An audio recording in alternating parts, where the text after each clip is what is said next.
जय यीशु। परमेश्वर के नाम से हम आपका स्वागत करते हैं इस दिन। आज हम पढ़ेंगे प्रवक्ता ग्रंथ अध्याय 23 पद संख्या 8 से 10। पापी अपने ओठों का शिकार बनाता है, निंदक और घमंडी का इसी कारण पतन होता है। अपने मुख को शपथ खाने का आदि मत बनने दो, इस प्रकार बहुतों का पतन होता है। परम पावन ईश्वर का नाम मत लिया करो, नहीं तो पाप से नहीं बच सकोगे। मेरे भाई और बहनों, परमेश्वर का वचन आज हमसे कह रहा है कि हर चीजों में शपथ खाना छोड़ दो, क्योंकि जो मूर्ख है, वो घमंडी है, वो हमेशा अपने अनुसार चलता है, अपने सोच के अनुसार, अपने विचार के अनुसार, अपने थियोलॉजी और फिलॉसफी के अनुसार चलता है। और शपथ खाना उसके लिए एक आसान बात है। वचन कहता है कि परमेश्वर के नाम को व्यर्थ मत करो। 10 आज्ञाओं में से पहला आज्ञा है कि तुम्हारे परमेश्वर को पूर्ण रूप से प्यार करो और उसके और किसी और से नहीं। और आगे जब हम पढ़ेंगे कहता है कि तुम परमेश्वर के नाम को व्यर्थ नहीं करोगे।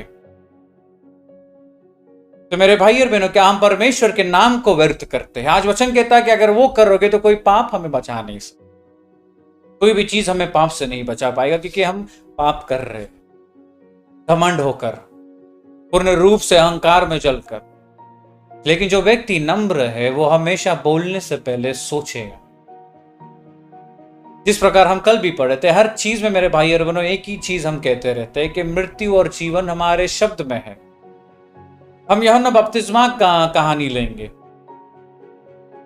जब परमेश्वर का स्वर्गदूत यूहन्ना बपतिस्मा के पिता के पास जाकर कहा कि तुम एक पुत्र को जन्म दोगे जिसका नाम यूहन्ना होगा और वो परमेश्वर का रास्ता तैयार करेगा, वो हंस कर कह देता है कि मैं तो बूढ़ा हूं, ऐसे कैसे होगा।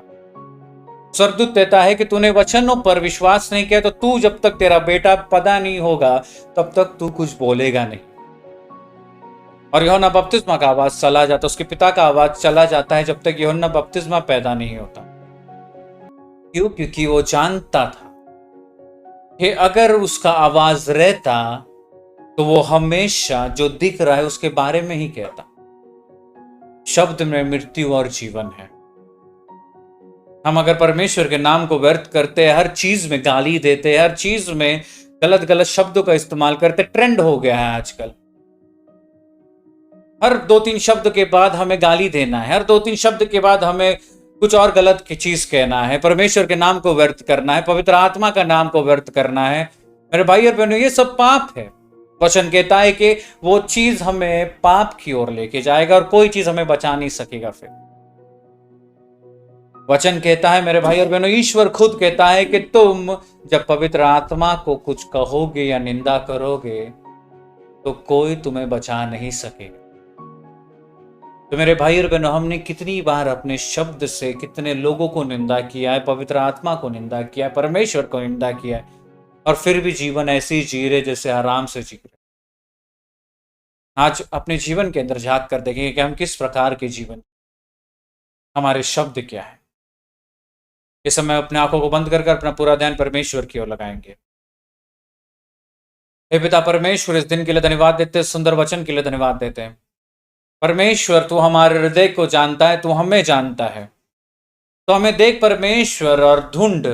क्या परमेश्वर हम अपने शब्दों को गलत इस्तेमाल करते हैं? हर सेंटेंस के बाद परमेश्वर, क्या हम तेरे नाम को निंदा करते हैं? क्या हम तेरे नाम को पूर्ण रूप से परमेश्वर नष्ट करते हैं? आज परमेश्वर उस सब चीजों के लिए हम माफी मांगते हैं और स्वीकार करते हैं परमेश्वर के, तो वो हृदय दे कि हम जाकर एक अच्छा पाप स्वीकार कर सके। जो भी हमारे अंदर परमेश्वर तेरे राज्य का नहीं, उस चीज को निकाल सके। हे पवित्र आत्मा, तू जानता है कि हम कमजोर है। हमने कितनी बार तेरे विरुद्ध, पिता के विरुद्ध, यीशु के विरुद्ध कहा है। वो सब चीजों के लिए हम माफी मांगते हैं। हमें याद दिला कि हम जाकर पूर्ण रूप से पाप स्वीकार, क्योंकि हमें अंत में परमेश्वर तेरी ओर आना है। तो हमारे शब्दों को परमेश्वर तेरी ओर लगा, और यही प्रार्थना यीशु पे तेरे नाम से हम मांगते और कबूल करते हैं। आमीन। जय यीशु।